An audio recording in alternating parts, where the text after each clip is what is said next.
I mean, I have had some mowers, but yeah, they're pretty common ones. G'day, Aaron here, welcome back. Thought I'd show off another bike that I scored in this last week. Not as old as the previous Melvin Star, but what we have here is a B.S.A bicycle. B.S.A, famous arms manufacturer, started in 1861 producing rifles, and it stands for Birmingham Small Arms, so that's B.S.A.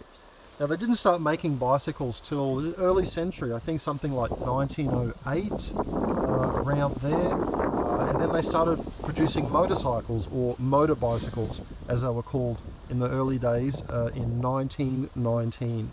But what we have here is a BSA that would be from probably the 1970s. So much later, and essentially it wasn't the original company, still the same name, but had sold out multiple times along the way. I think probably at this point Rally owned BSA. So a lot of these BSAs were rallies with BSA branding on them. Made in the same Rally factory, often using Rally parts. But let's have a look at this particular one. We've got the Granada, B.S.A Granada. So this was like a 10-speed racer, which was the big thing in the 70s, if you know. So you got 5 gears on the back, 2 gears on the front. You know, this one's, instead of being English gearing, it's all Shimano and Suntour and stuff like that. So it's got Japanese gearing on it. So definitely an indication that we're into the 70s with this. BSA all over it. BSA, still very collectible. The frame itself is made in England. We've got manufactured in England down there. And actually that TI logo there is the logo for the mother company that owned BSA and probably Rally and quite a lot of other things at the time.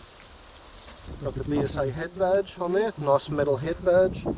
Always a nice touch, and the original, that's 3 rifles leaning together.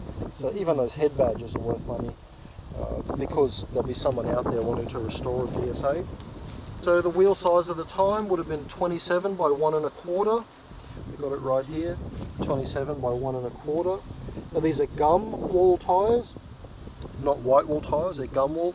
And even these are old tyres, you can't really buy them anymore, in very good condition considering their age. So the bike's totally rideable, all the gears work.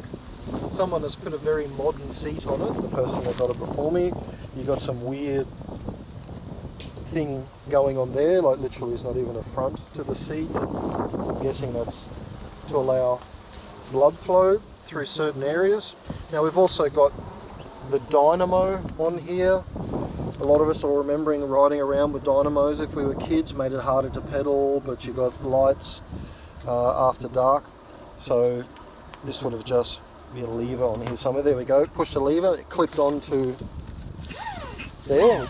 So that would have spun that around back in the day, which would generate electricity, and then all the cables would power the lights.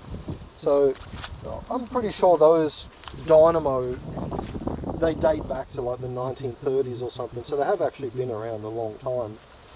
But now this one pops up on Marketplace, got it for $50, great price, it was just locally, only about 15 minutes from me, so I dove on that and grabbed it.